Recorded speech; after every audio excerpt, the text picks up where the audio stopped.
Hey everybody, Francis here, and the market's like that. We're looking at Bitcoin USD 45-minute chart, and we're having a wee take stock of what's gone down. Been a bumpy session for a number of you. So you may recall we were in a very nice HVF that was breaking and overperforming from some while back. This was all shared on my Basecamp. Whoops. I'm not logged in, so I won't be showing you. It'll take a waste time. But if you haven't already seen it, have a look at the HVF video for Basecamp. But since then, we'd performed quite stably and we were going up. We had a bit of a run up as we took out the 2000 mark and then a dip down. So key levels of significance here at the 2000 level. You have a break, pullback, runaway, pullback.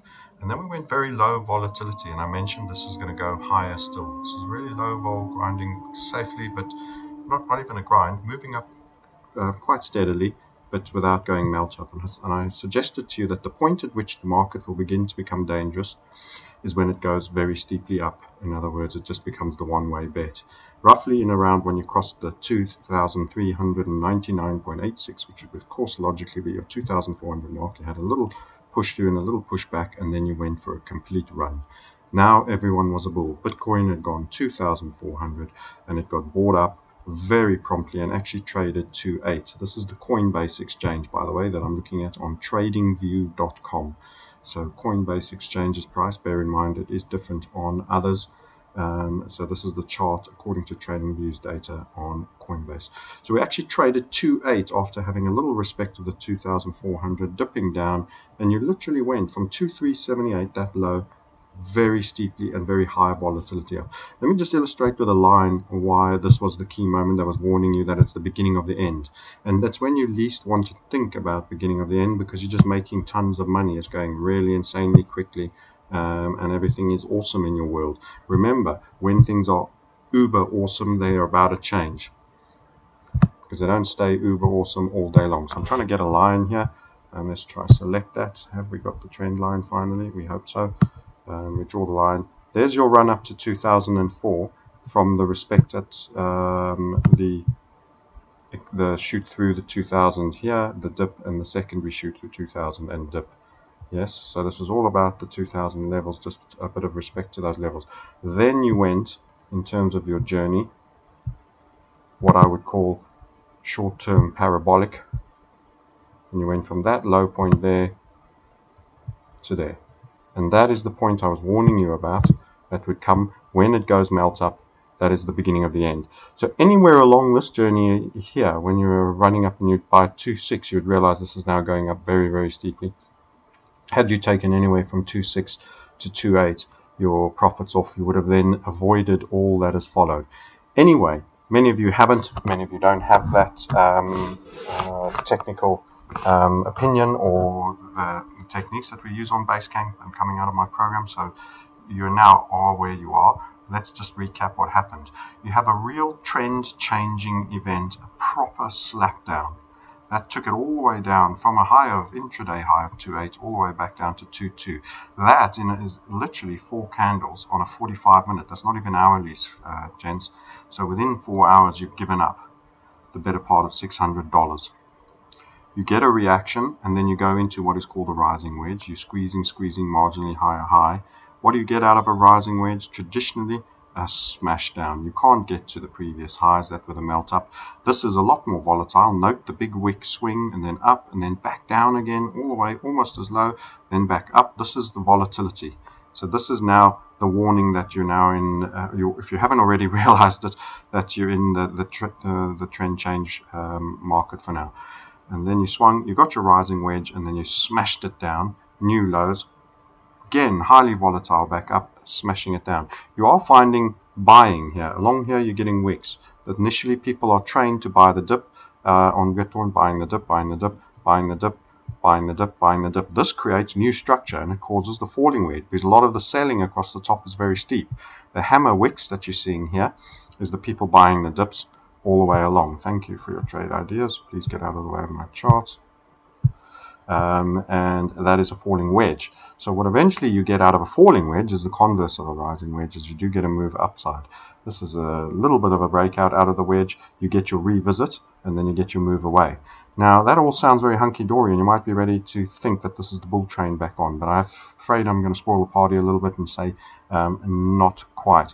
This is what we call in HVF theory, and you'll learn all about it in the program, a grind line. And when you get an ascent with a line through the candle areas, so I tend to trim the wicks like this, with a rate of ascent like that, which is far shallower than that or that, and you're not making the decent Dow theory. You had a sort of a higher high. This guy's annoying. Sort of a higher high, and then back down, and a rally, and a rally. So you are, all the lows are along a grind. It's not quite a bear flag, and some people might try to make it that. So for those of you who don't know what a bear flag might look like, we select the trend line again. It would be typically something that looks something like that. That's the bear flag, where you've had a sell-off move, and then the anticipation is nonetheless for a sell-off. In either way, I do feel that is the next leg that we'll have here. So we are not about to go raging bull yet again. Get your cash ready.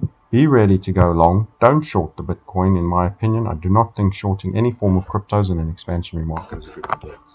However, this break of this grind line to the downside may at some point give us further indications of where we might be bottoming out, so that you can re-pick up longs when it's clear that this selling move is over.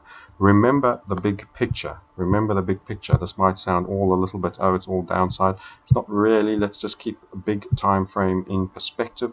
So we teach you the 3+1 time frames of analysis. You'll learn this on the HVF Trading Metamorphosis program. But what I'm going to be showing you here is your daily chart of Bitcoin. And let's be frank, if you look at that, that's pretty darn impulsive recently. So up, big sell-off there again. Note it has falling wedge type structure even at that point. Can't help but want to draw these things all the time, even though it was long ago. There you go. And then you have that there with a squeeze there. So what happens out of the falling wedge? You break up to the upside again. This has gone very steep. That's the HVF we were talking about, by the way. You will need to drop it on a much shorter time frame to see what that is. For those of you who don't know what it is, once again, I refer you to training with myself on an official program. But anyway, up goes the price action from here. This has gone in of this daily chart very, very parabolic.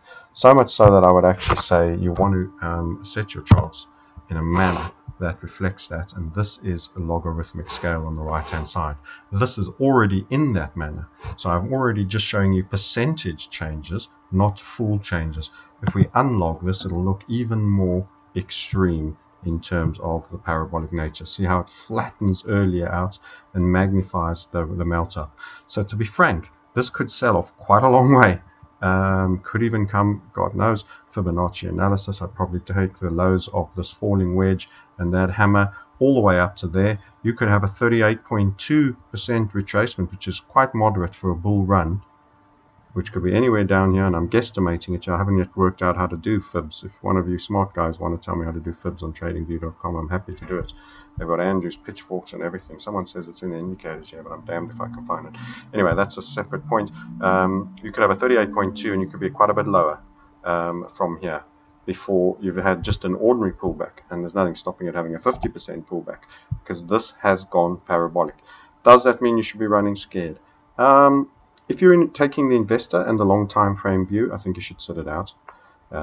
If you are a more active investor and you're getting in and out, you've got to be careful, because you're going to miss all the best moves and you're going to be a chaser by virtue of your emotions. So I would suggest be a long-term investor.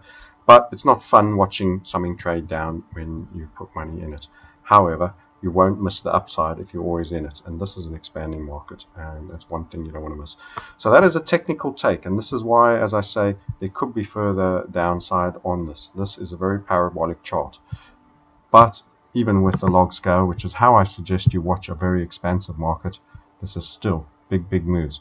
And we've had all the way along quite substantial percentage sell-offs. However, by staying in, you always ended up higher later. By staying in, you ended up higher later. By capturing the HVF, you ended up higher later. So the lesson is, don't be caught out of the market for very long. If you're about to buy, however, you may get a better buy. That's your technical take. I'm Francis Hunt.